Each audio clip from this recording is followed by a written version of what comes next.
Assalamualaikum warahmatullahi wabarakatuh.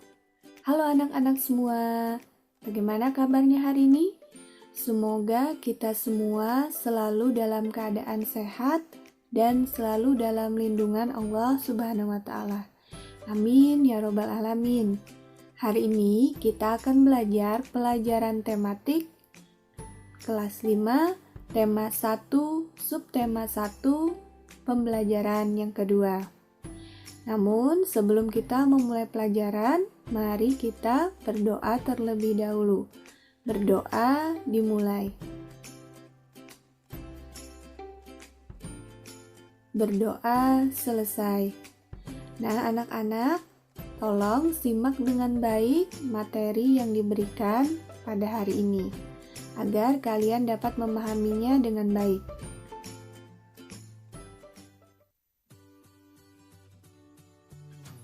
Nah, di sini ada seorang anak yang sedang membaca buku. Nah, ada pertanyaan, apa itu gambar bercerita? Ada yang tahu apa itu gambar bercerita? Ya, mari kita cari tahu tentang gambar bercerita. Nah, coba kalian perhatikan, di sini ada 4 buah gambar, gambar 1, gambar 2, gambar 3, dan gambar 4. Kira-kira menurut kalian apa ya kesamaan dari keempat gambar ini? Nah, setelah kita perhatikan, keempat gambar di samping ternyata saling berhubungan. Antara gambar 1, 2, 3, dan 4 itu saling berhubungan ya. Sini ada Edo dan juga ada Pak Rudi yang sedang di kandang kelinci. Nah, gambar yang saling berhubungan dan membentuk sebuah cerita itu disebut gambar cerita. Jadi, keempat gambar ini disebut dengan gambar bercerita atau gambar cerita, karena keempat gambar ini saling berhubungan. Nah, contoh gambar bercerita adalah gambar ilustrasi. Gambar ilustrasi adalah gambar yang mendukung isi teks. Nah, ada 2 macam gambar ilustrasi. Yang pertama gambar foto. Contohnya seperti yang ada di layar ini, ada kelinci, ada foto kelinci yang diambil menggunakan kamera. Kemudian macam ilustrasi yang lainnya itu adalah gambar tangan. Jadi gambar yang digambar menggunakan tangan, menggunakan pensil digambar seperti contoh yang ada di layar ini. Bisa dipahami ya? Jadi gambar bercerita itu adalah gambar ilustrasi. Nah, sedangkan gambar ilustrasi adalah gambar yang mendukung isi teks. Jadi dibuat gambar untuk mendukung isi teksnya, ceritanya. Kemudian gambar ilustrasi itu ada 2, gambar foto dan juga gambar tangan.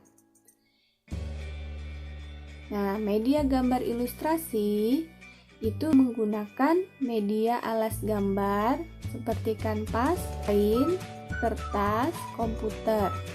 Kemudian bisa juga menggunakan media pewarna. Nah, dengan pensil warna, krayon, cat air, kemudian minyak. Nah, sekarang mari kita buat cerita dari gambar ilustrasi. Ini ada sebuah gambar Edo dan juga Pak Rudi yang sedang berada di kandang kelinci.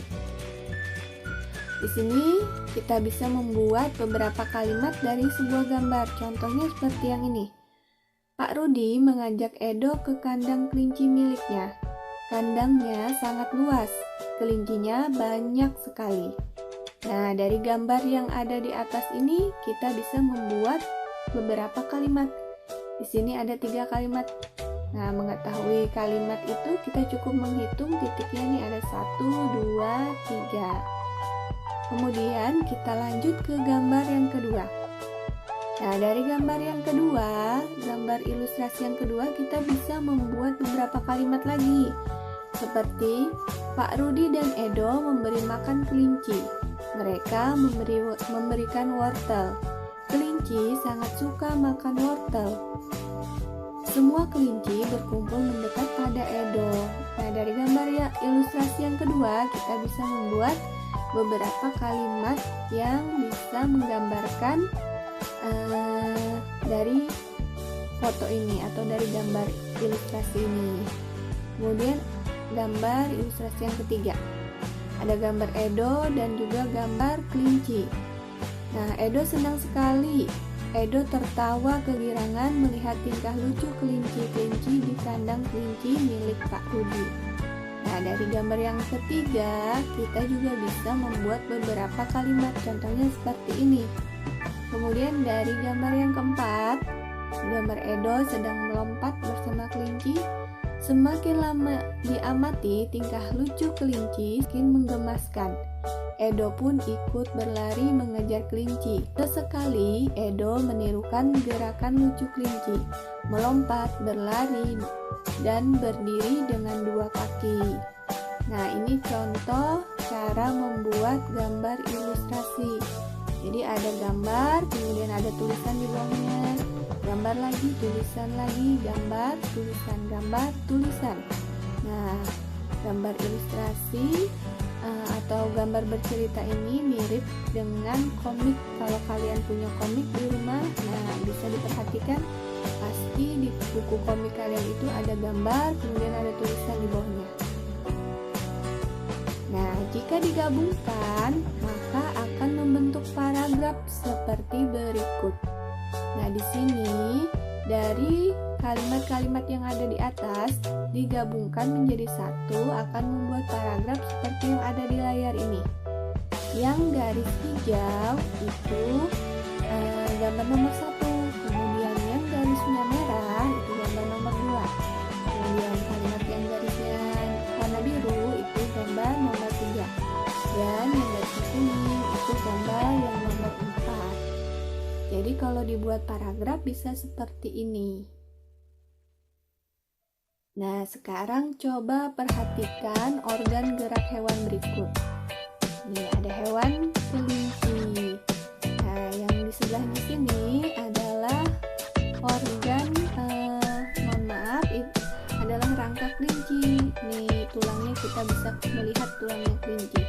Kemudian kita ingat-ingat lagi pelajaran 1 kemarin, organ gerak itu terbagi 2, pasif dan aktif ya. Kalau pasif kemarin tulang, kalau aktif itu otot. Kelinci juga punya dua-duanya, punya pasif dan juga punya aktif. Sekarang apa alat gerak dari kelinci? Ada yang tahu? Nah, ini jawabannya. Alat gerak kelinci adalah kaki. Fungsi kaki kelinci adalah untuk bergerak. Kelinci bergerak dengan meloncat menggunakan kaki. Jadi kelinci menggunakan kaki. Sekarang kan ada yang menggunakan sayap, ada yang menggunakan sirip, ada yang menggunakan otot perut untuk bergerak. Kalau kelinci sendiri menggunakan kaki. Nah, sampai di sini dulu materi kita hari ini.